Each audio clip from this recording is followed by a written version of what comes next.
KOR to Sports right here with Manny Robles, the trainer of the Destroyer, Andy Ruiz Jr. I missed you last time I was here, man. You were with Terrell Gachet, which it seemed like that should have been a victory as well. But we'll quick talk about that real quick, just because that did happen. But go ahead, talk about Gachet Trout real quick. Talk about whatever you want to talk about. Well, just quickly talk about that fight, because I know it was a close fight. Gachet took a loss, but a lot of people thought he won. It's a fight that I felt we won, of course. I mean, the entire world knows we won. Whoever watched that fight that night knows that the people in attendance, of course, watching on TV know that we won that fight, fair and square. I was approached by Austin Trout after the fight, and he told me himself, "Hey, look, I'm not stupid. I know I lost the fight. I know you guys won." So wow, I was like, it's respect. Man, you know, that's rare. I feel like that. No. Does that happen often? Look, man, he's a gentleman. I have a lot of respect for him. I had respect for him before and after the fight. Now I have even more respect for him. But he's a great individual, great athlete, great boxer, great person. And you know, we won that fight again. Like I said, we felt like we won, and we're moving forward as if we won the fight. And you know, we're gonna look forward to bigger and better things. Definitely, man. Well, obviously you move forward, and you move forward in a very big way. The very next weekend. That's right. I asked Edgar as well, but like, take us into that moment in round 7. You know what I mean? And Joshua's down again. He's in the corner. The ref waves it off. Take us into that moment of like, it's done. We did it. The job is done. And you're running into the ring and jumping into Andy. Man, it was amazing, man. An amazing feeling to you know, capture the heavyweight championship of the world in dramatic fashion. It's just like nothing I've ever experienced before in my life. So it was very special. It's nothing like it's definitely different. not. I mean, I've had other. You've had other champs. Every time you win a fight, period, it's always special, because it means something to every one of your boxers when they win. You know, it means to the entire world. It doesn't matter if it's a 4-round fight. To them, 4-round fight, 6 rounds. Obviously, the ultimate goal is to fight for a world title and win a world title. But at the end of the day, winning a world title and winning the heavyweight championship of the world was very special. Yeah, 4 belts of the heavyweight championship. Yep. Take us in the 3rd round. Anthony Joshua catches him with the left hook. Andy, butt hits the canvas, but his eyes were clear. It seemed like he was still kind of all together. Yes, sir. Take us into that. Yeah, I mean, it's just circumstances, and then I've been there before where my boxers get hurt, they go down. It's my job to stay calm and keep my cool, and so is the boxer. The boxer has to, I was very impressed because Andy had never been down before, and the way he reacted to that particular situation I was very impressed. He took his time. He didn't rush to try to get back up. You got an 8 count, mandatory 8 count. You didn't take your time, relax. He got back up. He was good. His eyes were clear. He wasn't dazed. His legs, that's the first thing you look at, his legs weren't shaking at all. So, and plus he still took a couple shots after that, and he took them very well. I think it woke him up. Really? Like, oh shit, okay, I'm in a fight. It woke him up, and I'm like, man, Joshua's in trouble now, right? I was gonna say, I feel like his eyes were, and I was just talking to Edgar about it, his eyes were kind of locked in on Joshua, and it seemed like he was like, all right, let's fight now. And he knew AJ was coming, and he knew like it was, let's go. It was go time at that point. That's right.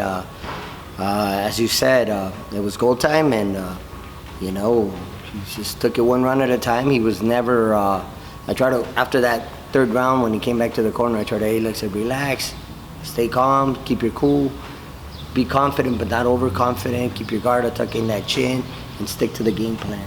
Stick to what we've been working on, and that's exactly what he did. I feel like the game plan was working. I mean, I don't see any areas where it really wasn't working. I feel like you guys were walking him down. He was having issues. His hand was down. He wasn't jabbing as I guess he should have. But Andy was also kind of creating those angles and making it difficult for him to do that. Did Andy basically execute the game plan exactly the way you guys had planned it? Well, everything changes, like Mike Tyson said, everybody's got a game plan till they get hit in the face, right? But yeah, for the most part, yeah, we stuck to the game plan. Obviously, we expected certain things from Anthony Joshua, that of course, his strengths, he's got a great right hand, great jab, but I think the most important thing was to be able to get the fight in close, in close range, close distance, and obviously work that body. Work under his jab, by jabbing to the chest, to the body, straight right hands to the body, break him down, looking for that right hand over the jab, because he's got a great jab, but he's got a problem because when he jabs, but when he brings back his left hand, he has a tendency of dropping the left. So what would you do? You look for that right hand. Right, overhand especially right all day. with the shorter fighter. I was going to say overhand right all day, so, yeah. So yeah, like I said, I said this before and I'll say it again, Joshua had never fought a Mexican fighter, period. Mm-hmm. Yeah. And with that particular style, yes. The rest is history. The rest is history. That is true. Obviously, a lot has been made. It's only been like 3-4 days, but a lot has been made already about the rematch. Eddie's saying that they're going to exercise it right away. Right. I believe yesterday or so it was said that they determine where the site's going to be. Do you know anything about that? What's going on with that? I have no idea. Any I haven't talked to anyone. I haven't seen anybody. I'm back at the gym. I've been in the gym since Monday and. No days off, huh? No days off. Just working, man. Yes, I'll leave that up to them. Let them call me when they're ready, and let them, go ahead and tell me what's next. What it is that How they did want. Andy Ruiz describe Joshua's power to you? Did he? Well, he can definitely crack. Right. You know what I'm saying? I mean, he's got his record to show it, right? I mean, what is it? 22 and. With 21 knockouts. Yeah, he only did knock out one person, Parker, yeah, right? Parker, right? But he's knocked out everyone else, and he's got 3 of the belts. I mean, he's He had 3 of the belts. He had 3 of the belts. And he's pretty much knocked everyone he's faced, including, he dropped Andy. Yes, he did. Yep. Everyone thought, okay, it's the beginning of the end, but man, Andy's he's cut out off of a different type of cloth. A different cloth, for sure, man. And man, jeez. It's incredible. What he did that night was just remarkable. Yes, sir. Well, Stephen A. Smith came out, tweeted, saying something about, kind of comparing him to Butterbean, the king of the 4-rounders. Obviously didn't know what he was talking about. Everyone who knows Andy Ruiz knows that he's no Butterbean. What were your thoughts on that? And just, kind of, I guess, guys at that level kind of saying things, yeah, you know right? what I mean? It's stupidity, right? I mean, he's got to learn to stay in his lane. Stay in your lane, stick to basketball or football or whatever it is that you do, stay in your lane. And if you don't know what you're talking about, man, then keep your mouth shut. My parents always, my parents always told me that growing up. My dad says, if you ain't got nothing good to say, then don't say nothing at all, man. Keep your mouth shut. And that's how I was brought up. And apparently he was brought up differently. Right, yeah, no, that kind of came out of nowhere. Speak to just kind of you personally, Manny. We talked about this before, but obviously you had Dominic Brazil who fought Wilder, but prior to fighting Wilder, went with another trainer, went with Virgil Hill. Virgil Hunter, I'm sorry. Dominic Brazil went with Virgil Hunter. Right. But you were with Dominic since the amateur days. We talked about you. Amateurs, and he became a national champion with me, and he qualified to the Olympic Games here with me, not here at the Rock, eventually he went pro and he left. Then he called me back and says, hey coach, I want to come back and work with you again. So he did. He came back. We've been together for about maybe 4 years now.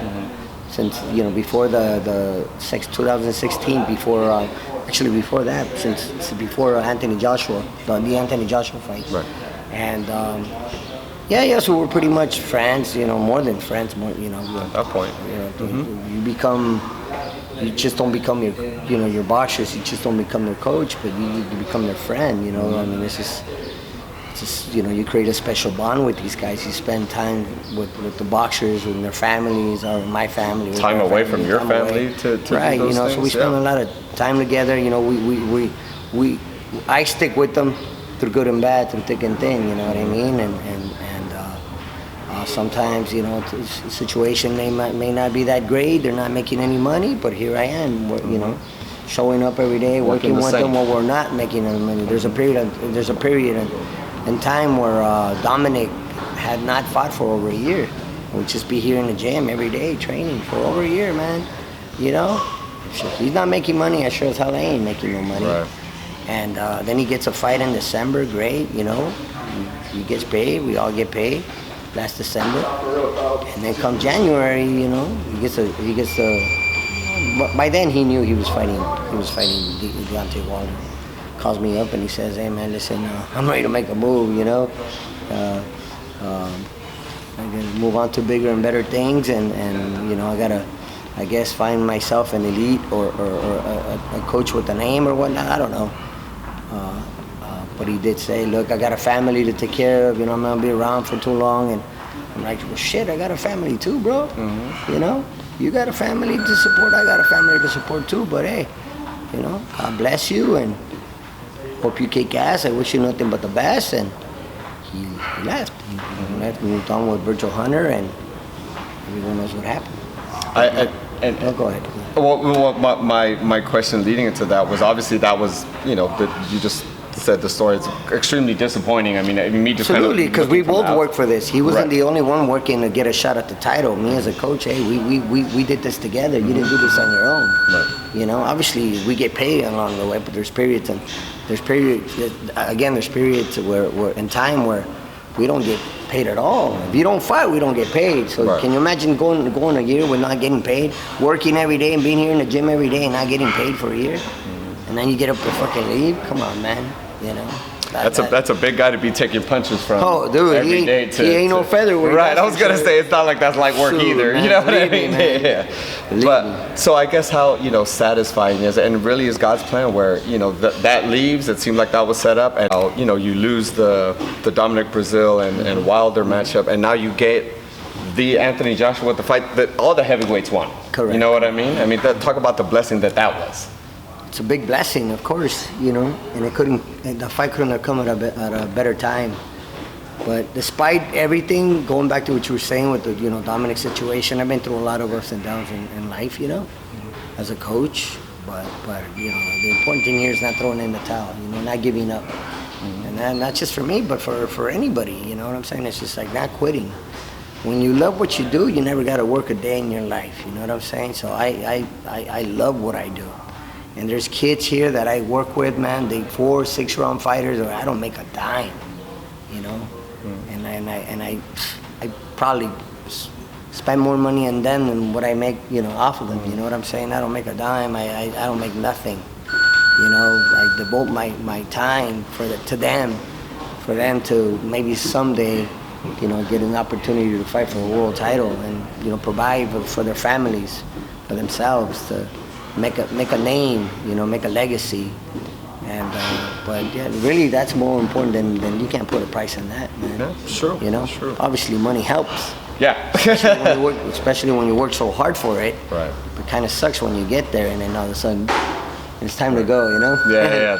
And of course, any other coach is not gonna say no to a couple $100,000. Of course, who's gonna say no to, let's to go, the biggest baby. payday? Yeah. Let's go. Hey, coach, let's go. I'll coach you. Yeah. Shoot, right? Of course, man. cool. But I think that, like you said, that's in the past. You guys, That's right. You guys have the man right now, That's right. and hopefully, when the rematch happens, that's the time to solidify it, kind of double down on it, so everyone realizes who Andy Ruiz Jr. Correct. is. You know what I mean? And Absolutely. like I think you've told me before, like on the bigger and better things, like you said. Yeah, on the bigger and better things. I mean, I came back from New York City on Sunday. I didn't get home. I didn't come home. I actually spent the night at Estrellita's house on Sunday night. Why? Because I needed to be in the gym on Monday morning, man. And most people said, hey, take a few days off or take some time off from the gym, and I was in the gym first thing in the Not morning. you guys. I asked Monday, this today. I was like, Tuesday, "Are you guys every day. back?" He was like, "We're back on Monday." I was like, Yesterday morning, I got a call from Andy Ruiz, Senior, and he says, "Hey, Manny, we're gonna be on the Jimmy Kimmel show. You want, come with us? Let's be on the show." And I'm like, no, man, not your thing. Because they record the show early in the day and then they show it late at night. I would have loved to have been there, but Busy with the work, guys, man. I gotta work, man. Now there's talks about us leaving to Mexico City this coming Monday to go visit the Los Pinos with Andres Lopez Obrador, the president of Mexico. And I can't say no to that. Gotta go. Sorry, you need a little vacation, sorry, bro. A little bit. Sorry, Estrita. I gotta go to Mexico City, man. I gotta go visit the president. Man, I'm so happy. Like Andy says, I'd rather go to the Mexican White House. The Mexican White House. That's for sure. Andy is such a stud. Hey, Manny, thank you so much, brother. Thank you, brother. I appreciate. I'm so happy for you guys, just kind of being, kind of close to the team. Obviously, I'm not like that close, but just coming around the times that I do. I appreciate you guys welcoming me. This is everyone's home, bro. So people don't get this. This is, we got to stay grounded, man. We can't let the situation take control of us, man. We can't change. We got to be who we are. I'm the same person you met yesterday. That's true, 100%. I haven't changed, so continue to be the same way, because that's how I was brought up. We talk about having a man without integrity is not a man, so that's very important. There it is. Stay grounded and stay humble. Stay humble or be humble. Right.